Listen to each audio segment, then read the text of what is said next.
Welcome back to the AWT event here at Hookipa Beach Park. We have the finals. Finals on, and the heat has started. However, this gentleman's not in it. This is someone else. That's Juban on the outside. Juban on the outside. So, let's not pay attention to any of these guys. Kind of sailing through the area here. Juban's a ripper, but we'll talk about him when he's actually sailing the heat. Nice wave, though. Well, you can tell these guys are really chomping at the bit to get a couple waves here before the PWA event, but we have the finals of the AWT event. Bernd Roediger, Camille, Teboul, Levi, Siver, stacked heat, finals. Really, conditions still really good here at Hookipa. Levi Siver might have changed to a little bit of a bigger sail or a board or something. Sure looks like he's more powered up now in this moment. I totally agree. Yeah, Levi probably bumped it up to 4.8, 5.1 maybe. Like you said, equipment does play a big role in your mobility and what you can do on a wave. It's a balancing act. You need to have the bigger sail, bigger board in order to be able to stay in position, get the waves that you want, that you think are going to be the highest scoring opportunity. But if you choose too big of a board, too big of a sail, then you lose, that style and that fluidity on the wave that the judges are looking for. So, here, Kai, what are you seeing at the beginning of the heat? You got everybody setting up for waves. Everybody's setting up. There's 30 seconds to go till the beginning of it. This is the final of the AWT bracket. And it wasn't a traditional double elimination, by the way, Jay. So what it was kind of what they call a dingle, I guess, sort of speaking, that if you won your first heat, you went into round 3. If you didn't win your first heat, you were second or third, you went into round 2. Those guys duked it out. And then everybody met again in round 3. If you made it out of round 3, you were probably looking pretty good to make it into the main event here, depending on third and fourth placing. What we have now is pure seeding and positioning. And within these 4 guys, they know they're already in. Let's have a little fun, and let's throw the pressure out the window, and let's sail. And upwind, we have Teboul and Bernd Roediger and Levi Siver all setting up for rides, with Keith up first. And he's gone from green trees down to the point, kind of in front of the judges, as Bernd starts his wave ride. So we've got simultaneous riding here. Keith's got a little bit of a fatter whitewater wall that's reforming. Bernd, however, has a pure section in front of him, and he skies a one-handed off the lip with ease. Keith is still going, and he gets his second section. Keith's wave went really long and reformed. However, Levi Siver on the outside now goes to work, and he's going to have a wave that's going to reform as well, as he carves his trademark turns and heads it towards the point. I wonder how far down when he's going to go, at least this section here. And there goes Levi Siver with the big air and the look around. That was awesome. Judges like that, let out an audible ooh and an ah for the amplitude on that one. Nice aerial for Levi Siver. We're seeing it here, though, Kai. 3 wave sets, not 4 wave sets. No, Camille's wave paled in comparison to that salvo that was opened up by Keith and Levi and Bernd. Yeah, well, Bernd had arguably the biggest maneuver of that set. I agree. He landed a big aerial and gave it the little head bob. And he's right back to the outside and in position. So this is where being light is definitely an advantage. 14 and change. Everybody's on the board in one form or another, if I'm not mistaken. I mean, Camille has a score of something. It's not a big score. But he's going to be looking to get a new one. Oh, you know that. You know that. And so he's picking off an intermediary wave here. When you don't get that wave in that first set, you're really put into a little bit of a different position where you have to go chasing after that score. If you look at the way the sailors are positioning themselves here, Levi is making his way to the outside. And Camille is looking for that first score by trying to pick off a wave here at the point. That's a nice looking wave for Camille. You really like those upper green tree sets. They're going to give you a long canvas. It's interesting how they're kind of connecting to the point and kind of not. So he does the check turn, does the left fade, and then he just beelines for the point, where this section greets him, and he does a very late Taka attempt. That's going to be one of those black marks in his record right now, because he wanted to make that. No, he's not out of it. Of course, there is 13 minutes left and change in this heat. No, momentum's going to play a factor. Speaking of momentum, Bernd Roediger now pumps himself up. Guess what? He's at the point. He does the air Taka spin like as if it was nothing. Okay, now Bernd Roediger His odds in Vegas went to 3-1, bro. Yes, My bookie just called me from Vegas, like, Bernd Roediger, you're kidding me? You're taking a 3-1. I'm taking it. I'm speechless. That was a beautiful maneuver for Bernd Roediger there. Reminds me of last year. Yes, and the completion, the way that he rotated that so cleanly, landed it in the perfect spot to come out with some speed. Absolutely. Here comes Keith Teboul. Keith Teboul on the point, and you see now this board, Keith just gets to redirect, except he really outraced something there that might have given. Keith played it a little safe there. Okay, he might not have gotten under that lip. Whatever, that's fine. Back to Bernd. He's in the lead. Yes, beautiful maneuver. Judges like the full-on over-the-lip maneuvers like the takas and the goiters, and when you land it as clean as that, that's a score. Here comes Levi Siver. What are you seeing? I'm seeing a good canvas for Levi with Camille outside of him. We'll take Levi Siver here. He goes, bottom turns under the point, gets kind of a check turn aerial, gets the board contorted. Camille smelling blood, and Levi throwing spray. So there you go. Now Camille sets up his first aggressive hack on that salvo. He's already gotten one really good turn. He's going to do a tweak air to get down, but he blows it. And he actually almost makes it, but no. Camille's kind of gotten himself into a little bit of a quandary here as Keith Teboul picks up yet another wave. It's almost as if the swell's on a short interval and they're close together, but Keith doesn't mind because he's going to punch his vertical bottom turn and get that board swung right around, and this time, mark my words, he's hitting that lip, and he does with that aggressive style. Brings it around for one more turn to complete his score. The judges can now look down and quantify what they just saw, and Keith Teboul put himself back in contention with that ride. Maybe he's not in the lead. However, he might be ahead of Camille. That's one of the sneaky ones that Keith kind of finds around here. You know, you watch the guys that are out at Hookipa day in and day out, and you see who gets the most waves and is able to put them into the right positions. And Keith is arguably the most mobile and most active out there. So Keith was able to pull off a decent score on what was a pretty minor wave there. Yes, and credit his ability to ride small boards and fit into pockets that only he can fit into. I know that's the way he's thinking. He's like, man, I'm going to play this like a surfer. I'm going to do tight pocket snaps. And he does tight pocket snaps. I'd love to ride a board that, you know, Keith considers his own personal board, but I doubt I'd be able to. Well, I could ride on it if I had two of them and I was using them as water skis, but I digress. I could ride one if I was at the gorge and it was 150. How much time we got here, Kai? Oh, we've got an eternity, Jace. We've just got under 11 minutes to go, and anything can happen here, as we know. But as it stands right now, this heat has started off with Bernd Roediger just coming to a roar. And, you know, my bookie from Vegas called me when it went 3-1 after that last. Insane. He's saying, why aren't you betting on last year's champ? Yeah, well, you know, I was holding it close to the chest. A betting man right now bets on Bernd Roediger, and you know what? If you look at Levi Siver and the position battle that's going on the outside, Levi, I think he's going to turn gears here, and he's going to let these guys scrap around. Well, he's really fighting hard to get into that wave on the outside there. You can see he's pumping. You can see he's just trying to get into the wave while it's still just a rolling mound of water. All these guys setting up. As the waves get closer to the beach, you see them form up, and you see so here comes Bernd. The best wave to set. Bernd's on the inside. Camille is on the next wave after that. You got Keith and Levi kind of setting it up. So, Jace, take me away with Bernd here. Well, Bernd is tacking and making a little bit of a tactical decision to stay upwind. Didn't like what he saw there. An absolutely brilliant decision. I applaud that decision. Here comes Camille with a good angle off the point, and he really did the speed line there because he set his bottom turn early and drove the line, and that really rewarded him, actually. Now Camille's on the board. Meanwhile, as Camille starts throwing tail, Keith Teboul, on another little performance riding nugget, goes a little late, and maybe those short boards hurl a little easier, but Kiki did a little underwater forward there. He's not broken down. He's not injured. He's straight back out there. Dust off, get ready to ride again. Sometimes what happens when you kind of stuff everything like that is you get pushed out the back of the wave, and you're actually in a better spot than if you were way out front and the whitewater were to hit you and push you to the inside. You know, with the wind like it is today, it's windier on the outside, and the inside is really light and fluky. So if you play your wave wrong and you get washed and you get pushed into the inside where the current is swirling around, it really makes things difficult. Absolutely. Levi has his compass turned on and calibrated, and like on cue, Levi has found himself what he's looking for. This is a good-looking wave. Levi's going to play it from behind. He's going to backdoor this wave, but he's going to wait. And now he sights it. That lip gives it the Hookipa look, and he gets under it. And now he projects a really nice-looking aerial right back to the whitewater. Let this thing reform. Levi knows he's not done.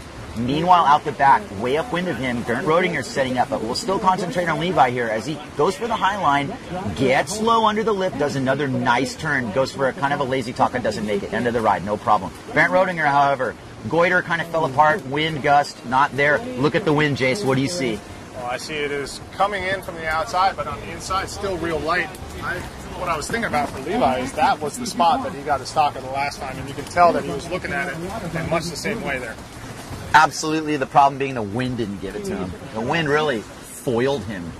Camille Juban with what's going to turn into a forced 360 at best, and he might just pull that out. And he does. No, he doesn't. That's not a make. That's an out-the-back 360. The judges were hoping it would be a make. They like giving big scores to 360s. Sorry about that. Keith Teboul, however, what do you think about Keith's wave outside? I like it. You know, it's interesting. When I swim out there, when I'm filming, there's this little break in the wave that happens. I always line up with one of the telephone poles. So it's interesting to see what waves actually, continue from the point all the way down to the end bowl. So Keith made a wise decision, and a green tree set came in as a result of that. Now, Bernd Roediger's on the outside one, and as Keith sets up, what he's going to have to do is fade left, which he's done, and now he's got a beeline to the point as Bernd Roediger really sets up the nugget here again. Nice top turn for Keith there. That was a nice all-the-way rail turn. Here comes Bernd Roediger on the outside. Little off the lip. Bernd Roediger, if nothing else, is playing a game that's going to allow him to keep people off waves. And even if he didn't get an advancing score out of that, nobody else was on that wave. So here comes Camille Juban with a nice Hookipa bowl, super late, kind of slowed it down.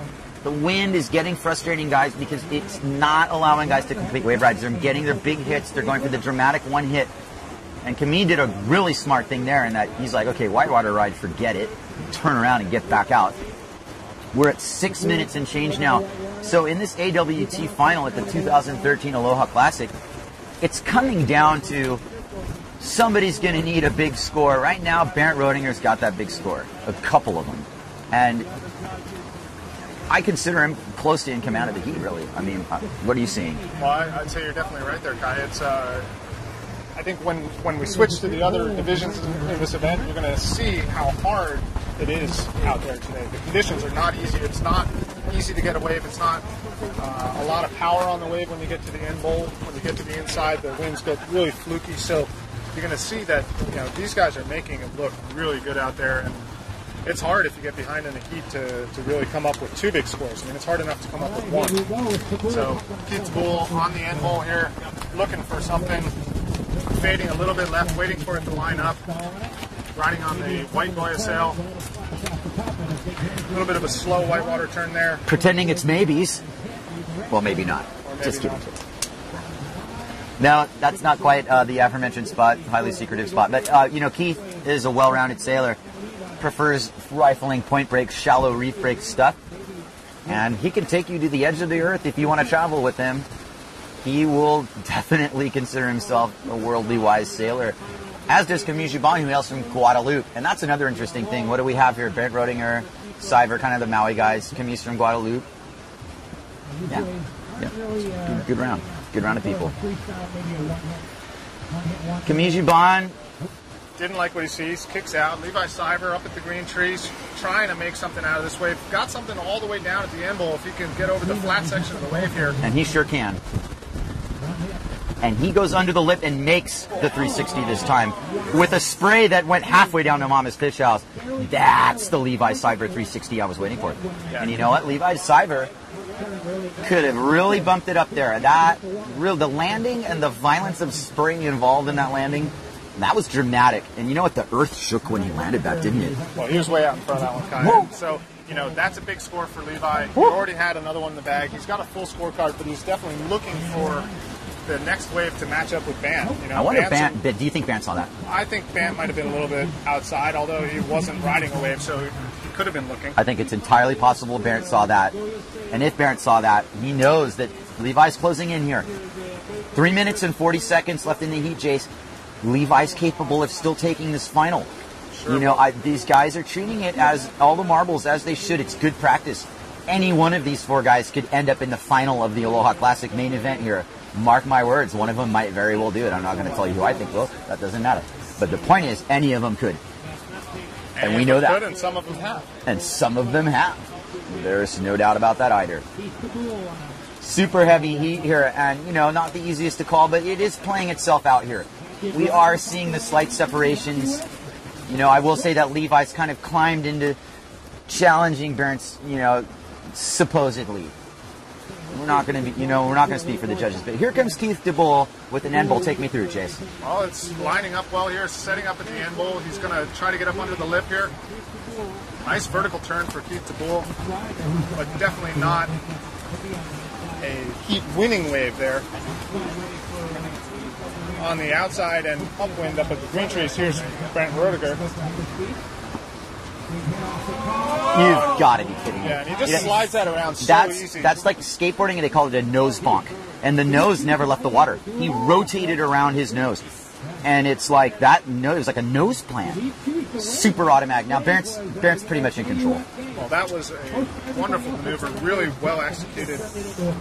You know, you got to love windsurfing when they land their moves really clean. It looks like nothing else. When you can come out of something with speed, it's really a pleasure to watch. Totally agree. Camille Juban, he's going to be able to throw his small frame around in some sort of shade here. Gosh, he gets that cutback. If you bog your outside rail, you're done with that maneuver. But if you can rotate around the nose like Bernd did and do it with the level of confidence and familiarity, to use the word, it's nothing to him. He knows when he's going to make it. He knows when he's got enough rotational momentum to go around. You see the same thing with Graham. Well, all these guys have that move or those moves pretty much on lock. But you know, it's windsurfing is one of those sports where the conditions will conspire against you. And sometimes, you know, as much as you want the big maneuver, the wave is not setting up for it. So your attention to detail, your attention to which wave to choose, amongst the pressure of being out there and trying to perform, you know, your tactics and your choices really make a huge difference as to whether or not you're actually going to have a chance to make a big maneuver. There you have it. Levi Siver kind of slyly sneaking in. What, you know, you look at it on the outside, it's not much, but look how when it hit the reef, he looked at it really realistically. As Keith goes off the bottom on an end bowl wave, Levi Siver's setting up something that's got a nice long line to it.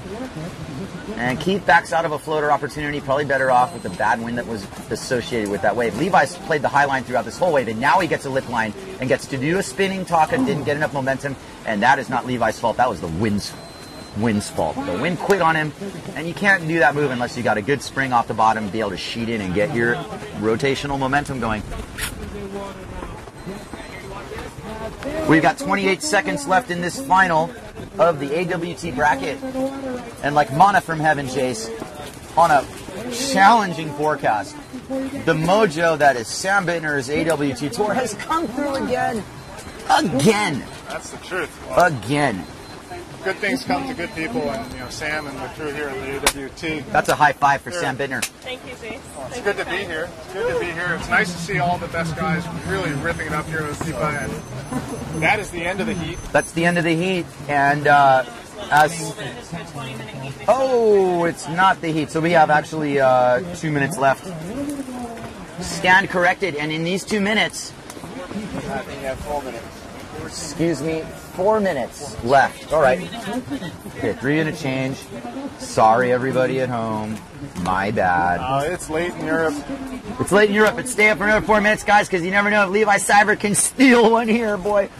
Oh, that would be cool. Nothing against Bernd, but Levi, you know, he's like, okay, I'm going outside, and the Lord will provide me a set wave. Here we go. I watch this the way I watch a lot of sports games. You know, I just want to see these guys come out with the best of what they can do. Yeah. And so far, we've seen Bernd do that. Yeah, we've seen Bernd do that for sure. But you know, the pressure is on. You get to the end of the heat, you never know what's going to come with the waves, and I always like watching the very end of the heat to see what these guys can pull out.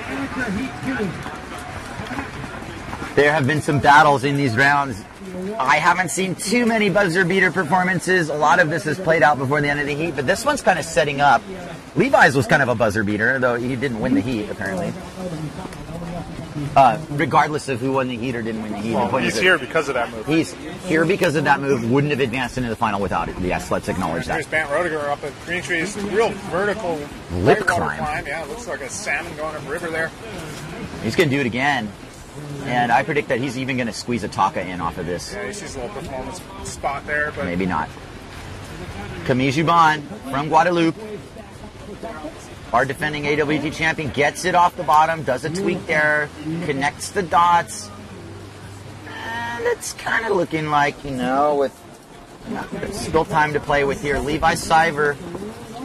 If I was remote controlling Levi, would I put him on the point wave, or would I look outside and see some of those other lumps coming in? Let's play 50-50 hindsight arbitrary quarterback. Jace, what should Levi do? This is your life. You know, you only get one chance at this. If you ride this one too far to the inside and you don't like what you see, you're probably not going to get back outside and get the wave. So he's made his decision here. He's going for it. Levi can turn this into a score, but he doesn't even see the potential. Nobody wants to go on the rocks on purpose. So Teboul has a set up at Green Trees, and you know, this could make a huge difference. Don't kid yourself. That's a beautiful Hookipa wave. I mean, that's a postcard wave, but Keith got, you know, that was not Keith's fault. He hit that lip vertically, but here's what happened. All of a sudden, a gust of wind came out of nowhere. Yeah, that's the Hookipa factor. Look at Levi, full plane here. Full plane. That was the same gust that ruined Keith. And, you know, that's what happens out here. It's compare this to the machine-like, you know, if you're at Clit Miller and you've got this side-on-shore wind swell going on, it's a little more methodical. You can count on certain things. It's a side-on-shore, you know, wind swell break. You know what's going to happen, but this is different. This is all the variances in the book you could ever have, because you need the gust and you need the wave, and it needs to happen at the same time. And if you're not in the right place at the right time, Hookipa conspires against you. Here's Levi. Do you think he's in the right spot for this one? I definitely do. Though I think Keith's on an even better wave. But let's not kid ourselves. Levi can turn this into a score. So Levi, with that beeline, gets under the lip, does his trademark tweak there that I'm going to learn one of these days. I swear I'm going to get that one down. Levi, you are awesome with that. Teboul, wholly capable of a 360 if he wants to do it. Gets under the lip. He's going to do his... That was awesome. I like that no matter what you say. Getting around... that was why you saw that little extra push. Heat's over. Final's over. Is Bernd Roediger going to turn this into a score? We are nodding in approval because Bernd did enough body English to make this count. How is that, Jace? Take us through it. End of the heat. He's got it in the bag, you could arguably say. So this is a victory lap here, and I could see him doing a big maneuver all the way at the end bowl here, trying to get some speed. Bernd, you rule, buddy. That was so rad to be able to do a goiter off a left oncoming section. I don't care if you didn't make it. Bernd Roediger in first place.